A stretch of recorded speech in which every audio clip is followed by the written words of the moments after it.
انسان کی دینی اور دنیاوی کامیابی، جس کو عربی میں فلاح سے تعبیر کرتے ہیں، وہ حضور علیہ السلام کے عشق و محبت میں ڈوب کر آپ کی اداؤں پر عمل کرنا، یہ اتباع محمدی صلی اللہ علیہ وآلہ وسلم کہلاتا ہے۔ قرآن مجید میں دو چیزوں کا حکم دیا گیا ہے، ایک اطاعت رسول اور ایک اتباع رسول صلی اللہ تعالی علیہ وآلہ وسلم۔ اطاعت کہتے ہیں کہ جب کسی چیز کا حکم دے کوئی بڑا تو اس کے حکم کے مطابق عمل کرنا، خواہ انسان کا دل اس کو پسند کرے یا نہ کرے، لیکن اطاعت سے بڑھ کر اتباع کا مقام و مرتبہ ہے۔ اتباع کہتے ہیں کہ حضور علیہ السلام کی محبت میں ڈوب کر، آپ کے عشق میں ڈوب کر اتباع کرنا، جن اداؤں کو آپ نے ادا کیا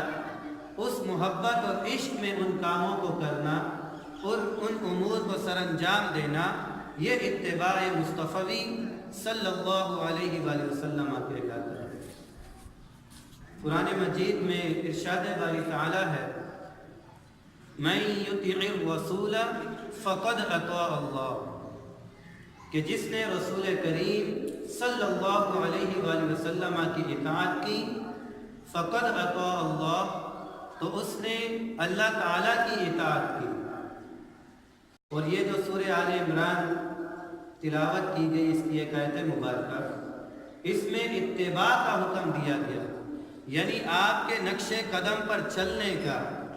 آپ کی سنتوں پر عمل پیرا ہونے کا۔ فرمایا جب میرے محبوب کی سنتوں پر عمل کرو گے،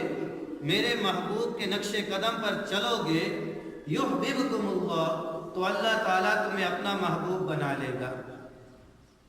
اللہ تعالیٰ تمہیں اپنا دوست بنا لے گا، وَيَغْفِرُ لَكُمْ ذُنُوبَكُمْ، اور تمہارے گناہوں کو معاف فرما دے گا، وَاللَّهُ غَفُورٌ رَحِيمٌ، اور اللہ تعالیٰ بہت معاف فرمانے والا، بہت رحم فرمانے والا ہے۔ حضرات محترم، حضور علیہ السلام کی سیرت طیبہ، حضور علیہ السلام کے افعال،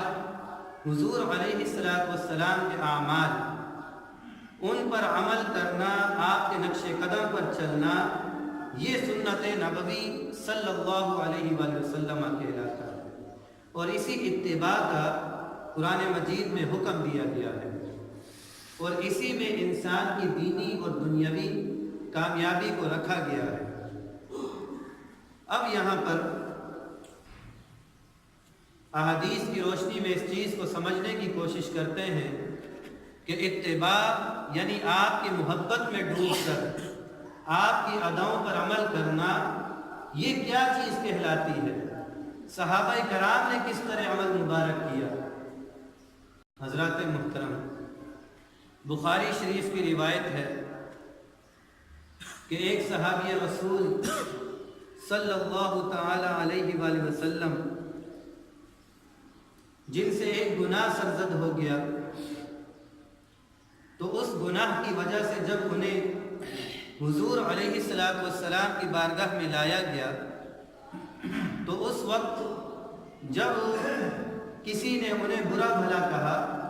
تو چونکہ وہ حضور علیہ السلام سے محبت کرتا تھا، حضور علیہ السلام سے عشق کرتا تھا، تو حضور علیہ السلام نے فرمایا کہ چونکہ یہ مجھ سے محبت کرتا ہے، لہذا اس شخص کو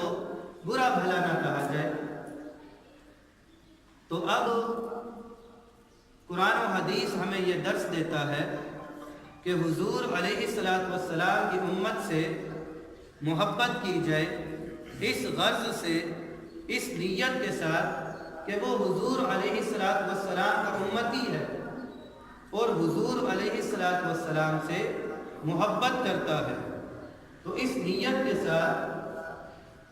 اس شخص سے محبت کی جائے۔ حضرت عمر فاروق رضی اللہ تعالی عنہ سے مروی ہے، حدیث پاک کے لفظ ہیں عن عمر بن الخطاب رضی اللہ تعالی عنہ قال ان رجلا من اصحاب النبي صلی اللہ علیہ وسلم كان اسمه عبد الله وكان يلقب حمارا، کہ حضور علیہ السلام کے زمانے مبارکہ میں ایک شخص تھا، اس شخص کا نام نامی عبداللہ تھا، وَكَانَ يُلَقَّبُ حِمَارًا، اور ان کو حمار کے لقب سے پکارا جاتا تھا، دراز گوش کے لقب سے۔ وجہ یہ تھی وَكَانَ يُضْحِكُ رسول اللہ صلی اللہ تعالی علیہ وآلہ وسلم، کہ وہ حضور علیہ السلام کو ہنسایا کرتا تھا، حضور علیہ السلام کو خوش کیا کرتا تھا۔ وجہ یہ تھی کہ محبوب کریم صلی اللہ علیہ وآلہ وسلم ہر وقت لوگوں کی باتیں سنتے ہیں اور ان کے مسائل کو حل فرماتے ہیں، تو شاید آپ کی طبیعت بوجھل نہ ہو گئی ہو، تو آپ کی طبیعت کو خوش کرنے کے لیے، آپ کے مسکراتے ہوئے چہرے کو دیکھنے کے لیے وہ تھوڑی دیر کے بعد کوئی ایسی بات کہہ دیتے کہ حضور علیہ السلام مسکرا دیا کرتے، آپ کے چہرے مبارک پر خوشی آ جایا کرتی۔ تو فرمایا حضرت فاروق اعظم نے وَكَانَ يُضْحِكُ رسول اللہ صلی اللہ علیہ وسلم، وہ شخص حضرت عبداللہ رضی اللہ تعالی عنہ رسول کریم صلی اللہ علیہ وسلم کو ہنسایا کرتے تھے۔ ایک مرتبہ شراب کی وجہ سے انہیں کوڑے لگائے گئے، اس کے بعد پھر ایک مرتبہ حضور علیہ السلام کی بارگاہ میں لائے گئے، فَأُتِيَ فَأَمَرَ بِهِ فَجُلِّدَ، تو پھر جب لائے گئے تو حکم دیا گیا کہ ان کو کوڑے لگائے جائے، کیونکہ دوبارہ انہوں نے غلطی سے شراب پی لی تھی۔ تو جب لے کے آئے تو ان میں سے کسی نے کہا مَا يُؤْتَى بِهِ، کہ کتنی مرتبہ ان کو لایا گیا، مَا يُؤْتَى أَكْثَرَ بِهِ، کتنی کثیر تعداد میں انہیں لایا گیا، اللہم العنہ، اے اللہ اس شخص پر لعنت فرما۔ تو میرے آقا کریم علیہ السلام نے ارشاد فرمایا لا تلعنوہ، اس کو برا بھلا نہ کہو، کیوں؟ کیونکہ تم نہیں جانتے انہو یحب اللہ ورسولہ، یہ شخص اللہ تعالیٰ اور اس کے رسول صلی اللہ علیہ وآلہ وسلم سے محبت کرتا ہے۔ تو انسان جہاں تک ممکن ہو حضور علیہ السلام کی اطاعت اور اتباع کو بجا لائے، آپ کے نقش قدم پر چلنے کی کوشش کرے، لیکن انسان ہونے کے ناطے اگر کسی سے کوئی غلطی سرزد ہو جائے تو اسے لعن طعن اور اسے برا بھلا نہ کہا جائے،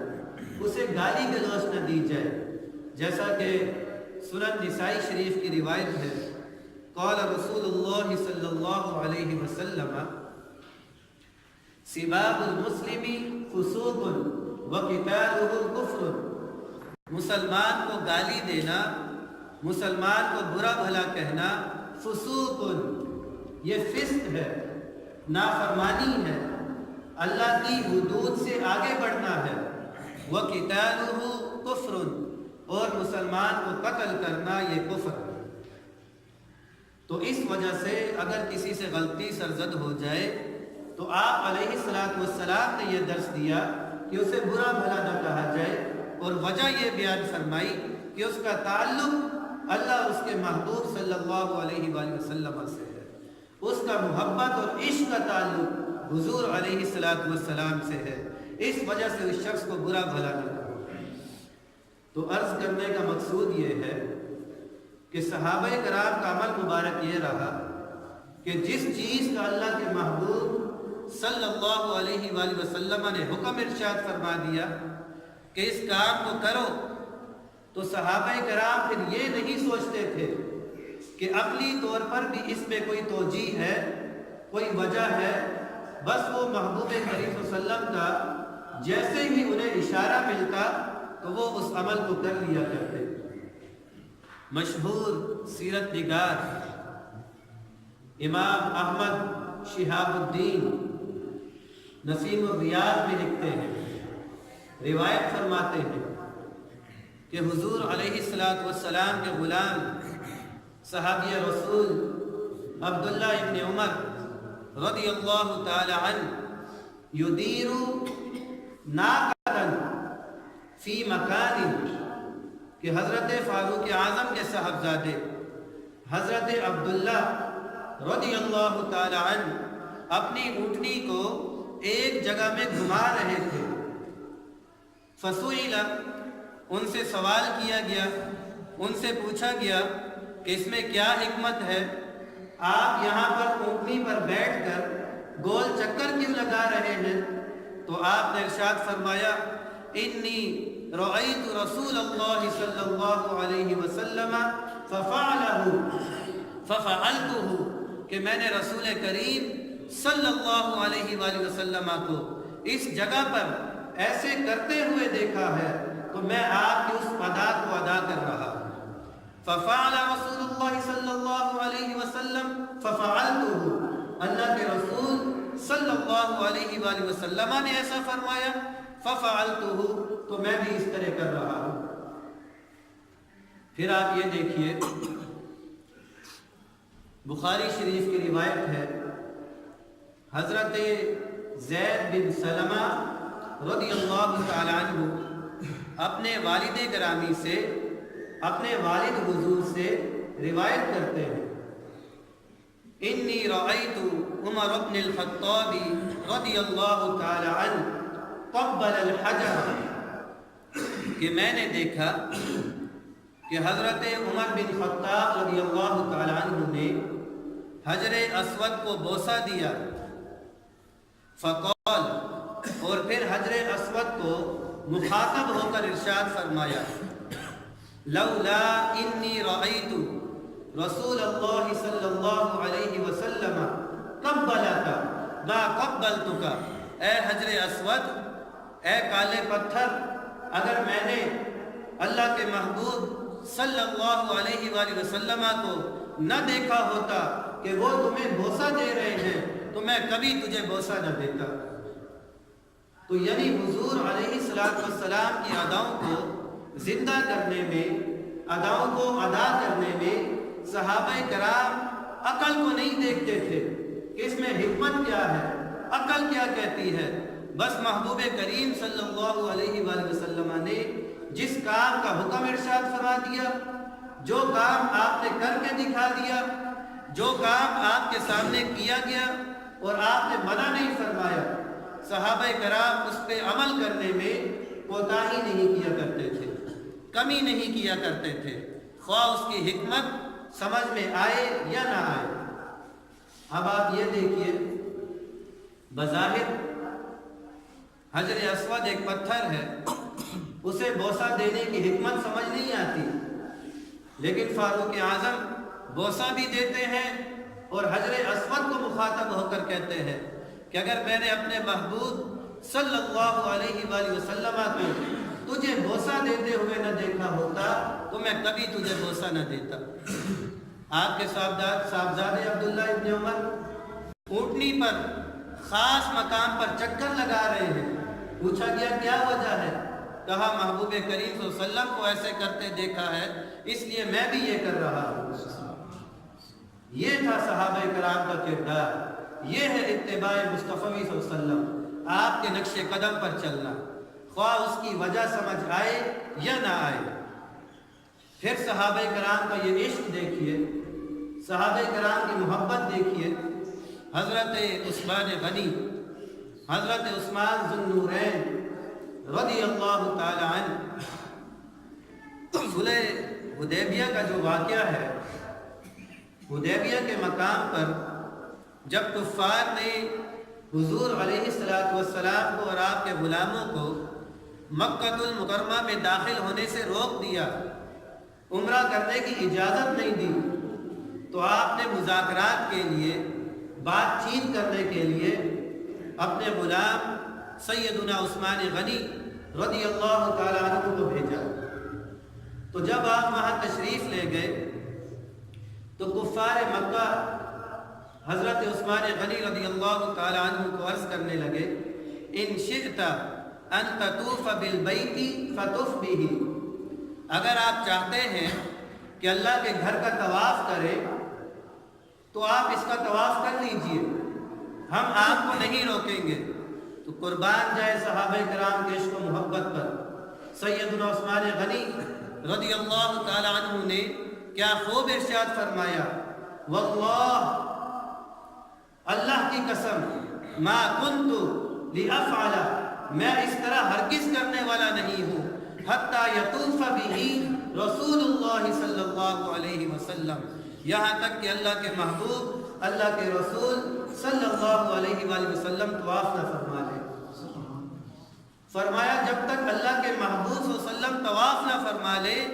میں یہ طواف کرنے والا نہیں ہوں۔ حالانکہ بیت اللہ شریف کا طواف کرنا، عمرہ کرنا، اس کی اتنی حکمتیں ہیں، اتنے فضائل ہیں، لیکن عثمان غنی رضی اللہ تعالیٰ عنہ نے ارشاد فرمایا کہ ٹھیک ہے، بڑی اہمیت ہے طواف کی، عمرہ کرنے کی،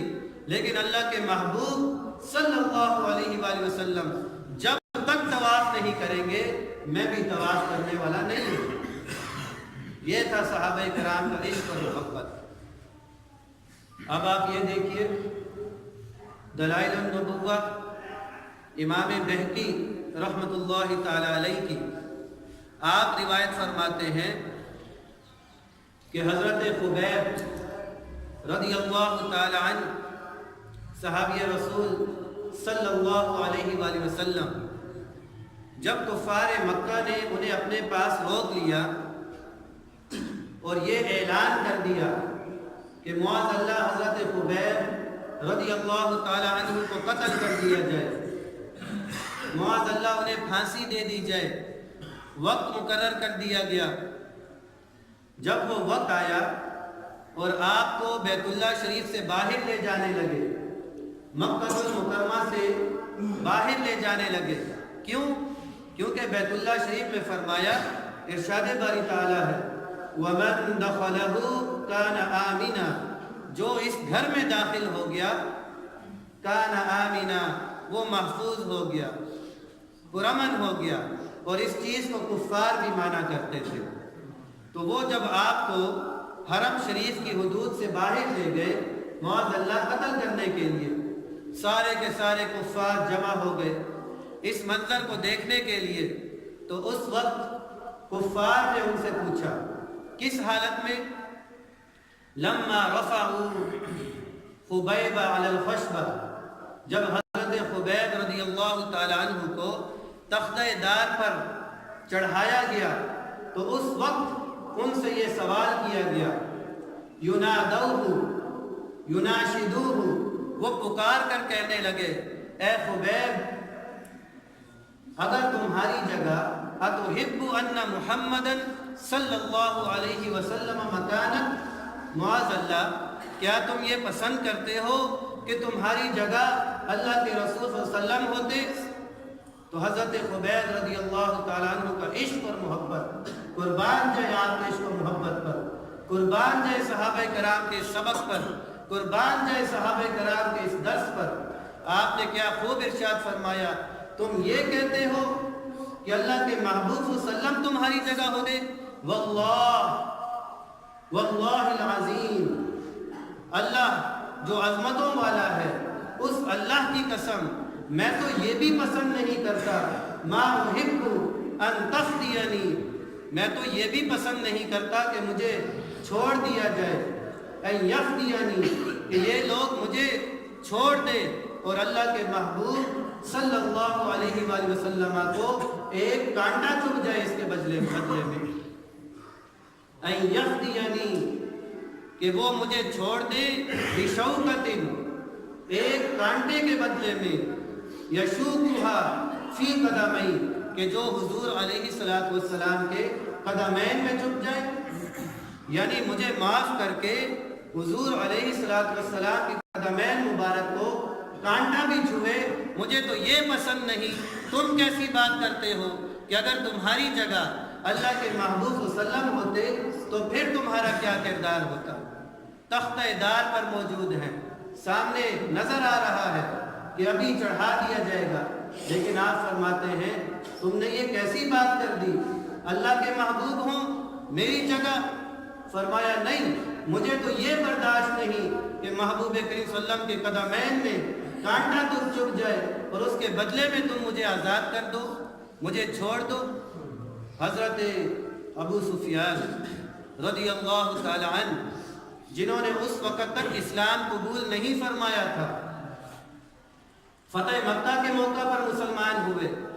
اور حضور علیہ السلام کی غلامی میں آ گئے۔ آپ عرض کرنے لگے واللہ، اللہ کی قسم، ما رأیت اصحاب رجل قط، قسم بخدا میں نے آج تک کسی شخص کے صحابہ کو نہیں دیکھا اشد لہو حبا من اصحاب محمد بمحمد صلی اللہ علیہ وسلم، کہ جس طرح حضور علیہ السلام کے غلام اللہ کے محبوب صلی اللہ علیہ وسلم سے محبت کرتے ہیں، ایسی محبت میں نے کسی اور کے غلاموں میں نہیں دیکھی، کسی اور کے چاہنے والوں میں نہیں دیکھی، جو حضور علیہ السلام کے صحابہ کرام کا عشق اور محبت محمد کریم صلی اللہ علیہ وسلم سے میں نے دیکھا ہے۔ اب یہ دیکھیے کہ حضرت ابو سفیان رضی اللہ تعالی عنہ کس وقت یہ ارشاد فرما رہے ہیں کہ جب کلمہ نہیں پڑھا ہوا، کلمہ تو پڑھا فتح مکہ کے موقع پر، فرمایا ایسی محبت میں نے نہیں دیکھی۔ تو حضرات محترم، یہ صحابہ کرام کا عشق اور محبت یہ ٹوٹ کر حضور علیہ السلام سے ان کا تعلق، ان کا رشتہ یہ درس دیتا ہے کہ یہ لوگ تھے جنہوں نے حضور علیہ السلام کی اتباع کا حق ادا کر دیا۔ فرمایا قل ان کنتم تحبون اللہ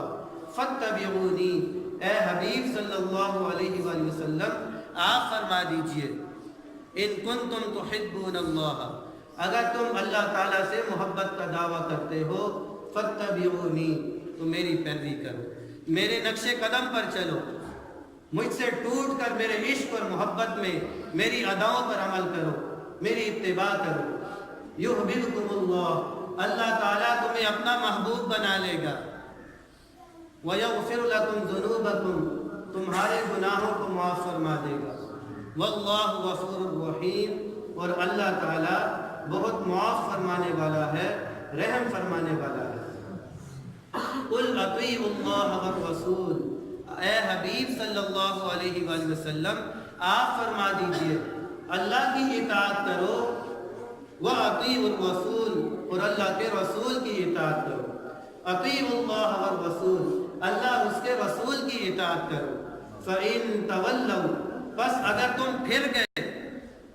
میرے محبوب کریم صلی اللہ علیہ وسلم کے نقش قدم پر نہیں چلے، میرے محبوب کریم صلی اللہ علیہ وسلم کے احکامات پر عمل نہیں کیا، فَإِن تَوَلَّوْا، اگر تم پھر گئے،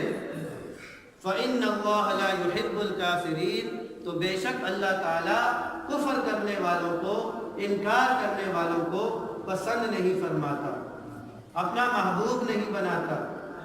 تو اگر کوئی اللہ کا محبوب بننا چاہتا ہو تو پھر اسے حضور علیہ السلام کے اداؤں کو زندہ کرنا پڑے گا، آپ کے نقش قدم پر چلنا پڑے گا، قرآن و حدیث کو پر ایمان لا کر اس کو پڑھنا پڑے گا، اس کو سمجھنا ہوگا اور سمجھ کر اس پر عمل پیرا ہونا ہوگا۔ حضرات محترم، ترمذی شریف کی روایت ہے،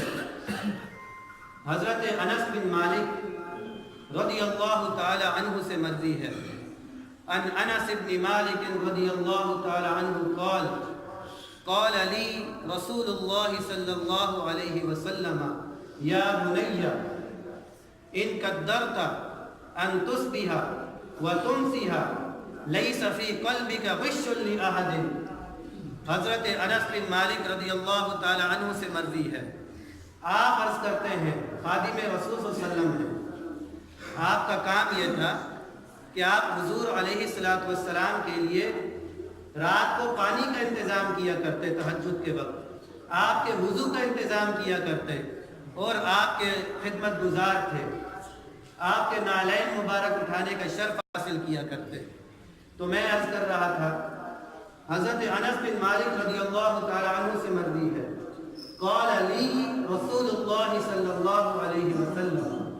مجھے حضور کریم علیہ السلام نے ارشاد فرمایا، یا بنیا، اے میرے بیٹے، اگر تم چاہتے ہو ان تصبح و تمسیہ،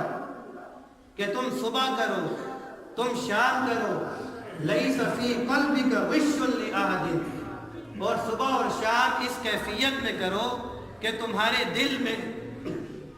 تمہارے باطن میں کسی کے لیے کھوٹ نہ ہو،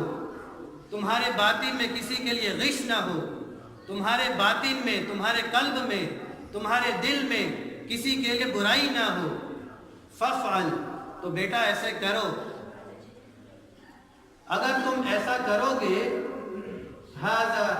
فرمایا کہ یہ تمہارے نبی کریم صلی اللہ علیہ وسلم کی سنت ہے،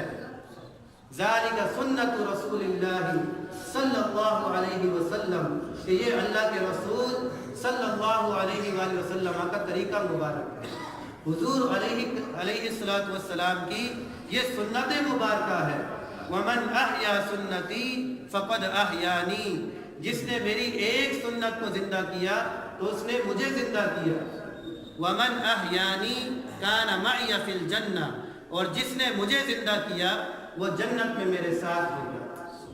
تو اب مجھے یہ بتائیے کہ حضور علیہ السلام یہ درس دے رہے ہیں کہ تمہارے دل میں صبح کے وقت بھی اور شام کے وقت بھی کسی کے لیے کھوٹ نہیں ہونا چاہیے، تمہارا دل اس چیز سے صاف ہونا چاہیے، اگر کسی سے کوئی غلطی ہو جائے تو طریقے سے حکمت کے ساتھ سمجھانے کی کوشش کی جائے، جیسے میرے آقا صلی اللہ علیہ وسلم سمجھایا کرتے تھے، اور پھر اس کو معاف بھی کر دیا جائے۔ یہ حضور علیہ السلام کا